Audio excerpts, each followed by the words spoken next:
देखो, मैं अभी जो तुमसे बोलने वाला हूँ ना, ये मत सोचना कि मैं तुम्हारी बुराई कर रहा हूँ या कोई नुक्स निकाल रहा हूँ, कोई कमी बता रहा हूँ। बस मैं एक अच्छी आदत तुम्हें डलवाना चाहता हूँ। और वो ये है ना कि अधिकांश समय तुम खुद तय करते हो कि घर में क्या बनेगा, क्या खाना होगा, कैसे सब कुछ होगा। लेकिन घर में रहने वाले बाकी सदस्य भी ना, सभी के होने के वजह से ही घर घर है और तुम्हारा जीवन गुलजार है।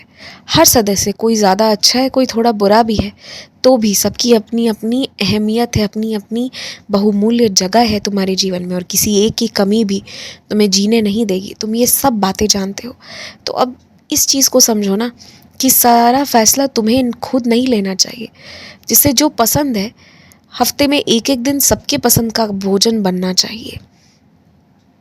और सिर्फ अपने पसंद का नहीं, सभी के पसंद का कुछ ना कुछ बीच बीच में बनना चाहिए, जो बाकी सब भी खाएंगे। ये चीज़, थोड़ा इस चीज़ पर काम करो।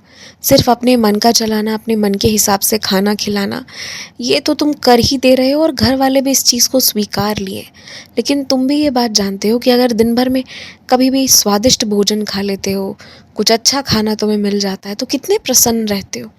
वैसे ही अगर घर में सभी की प्रसन्नता चाहते हो, तो सभी के मन अनुसार कुछ ना कुछ बना दो। और चाहोगे तो पौष्टिक भोजन भी बन जाएगा और सबके मन अनुसार भी बन जाएगा। तो सबको प्रसन्न रखना है, तो इस चीज़ का तुम्हें ध्यान देना चाहिए। और वैसे भी भले ही तुम 2 व्यंजन बनाओ, 3 व्यंजन बनाओ, पर जो भी बनाओ बहुत अच्छे से बनाओ, तरीके से बनाओ। विधि मालूम नहीं है तो पूछो, पढ़ो, देखो, जो भी करो, पर सही तरीके से खाना बनाओ। ये मैं तुमसे हमेशा कहूँगा। खाना में स्वाद रखने के लिए तुम्हें कोई विशेष कृपा अलग से नहीं चाहिए। हाँ, जब विशेष कृपा मिलती है तो कुछ अलग ही स्वाद होता है। वो माँ अन्नपूर्णा कुछ बच्चों पर बेहद रहम नज़र करती है।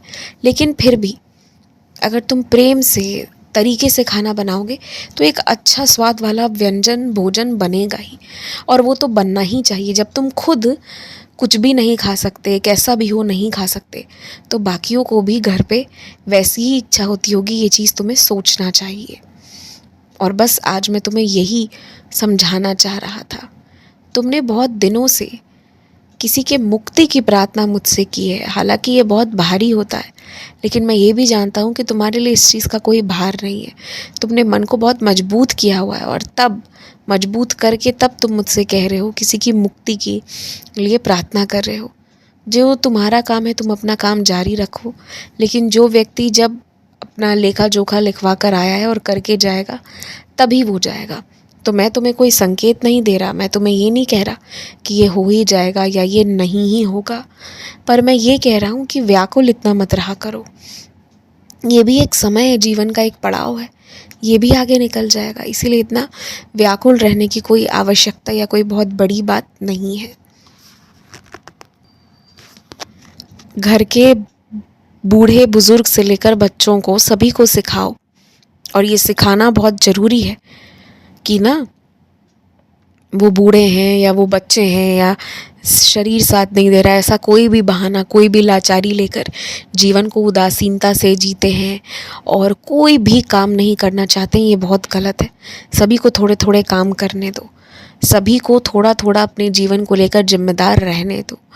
और सभी लोग काम करते रहेंगे ना थोड़ा थोड़ा, तो सब होशो हवास में रहेंगे, ठीक रहेंगे, सबकी मनोस्थिति भी ठीक रहेगी। तो ये ज़रूरी है।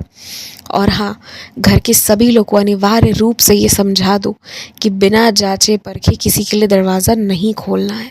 और तुमसे जब बन पड़े तो तुम ये देखो कि घर पर तुम्हारे मुख्य द्वार पर जहाँ एक दरवाजे हैं, वहाँ 2 दरवाजे लग जाएं। और हर दम किसी एक दरवाजे पर, जो खासकर बाहर की तरफ हो, यदि संभव हो तो उस पर ताला लगा रहे, जिससे कि अगर एक दरवाज़ा खुलता भी है हवा आने जाने के लिए, या ऐसे ही खोलने की आदत भी है, तो भी तुम सब सुरक्षित रहो। ये चीज़ होना चाहिए। सुरक्षा पर अब बहुत ध्यान देने की आवश्यकता है। हालांकि तुम्हारा कोई कुछ बिगाड़ेगा नहीं, लेकिन कोई ज़रा भी परेशान ना करे, इसीलिए अपनी सुरक्षा का पूरा ध्यान रखो। आयुष्मान भव, दीर्घायु भव, यशस्वी भव।